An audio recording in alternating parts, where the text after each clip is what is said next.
Ja, wij vinden het schande dat al die mooie projecten die de Friesland draaide hier voor de Mierskip, voor de Friese Mierskip, dat die nou al hier op vijf staan. Dat is, en het is eigenlijk willen we dat bewaren. Dat is, zodat de Friese Mierskip er toch, dat er bijvoorbeeld een fonds komt, zodat weer die projecten, die het nou draaien, dat we die terugdraaien kunnen, innovatieve projecten en neem maar op. Ja, fonds moet er dus komen en dat fonds van de Friesland, dat zou dan voor de Mierskip hier wezen moeten.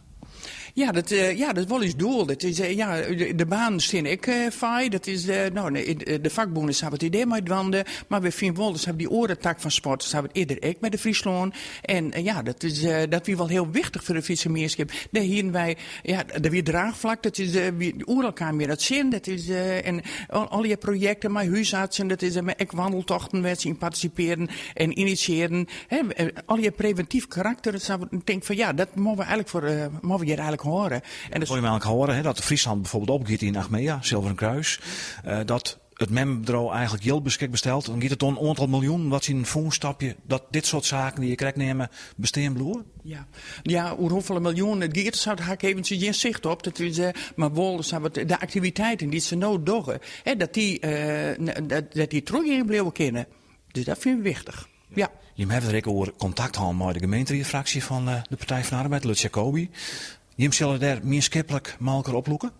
Ja, die eerder maar dwanden. Dat is, zoals wat we hier eventueel osteerten, dan ik nog in dwang kennen. Dan ben ik al wat oriënterende peteren binnen West. Dat is, wij gaan samen net akkoord dat us, de Friesland, verdient.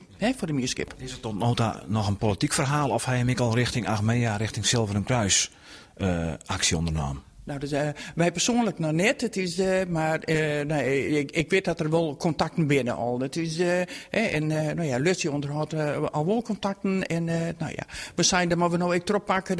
Dit is wel het momentum. Ja, je hebt wel een PNA, maar wat in kwart even zeggen, maar de hokkeractiviteiten moeten eigenlijk dan bestaan bloeien als dat fonds de kommen zo. Nou, ik denk met name op het merk van innovatie. Dat is, daar ben je er ook met wanden. Dat is, maar ik een project bijvoorbeeld als zo'n kuiertocht, roken. Dat is, wat ze maar de huisartsen oppakken. Dat is toch om meesten van het roken uit te krijgen. En daar, en nog volle meer projecten participeren waar de Friese Mierskip wat toen had.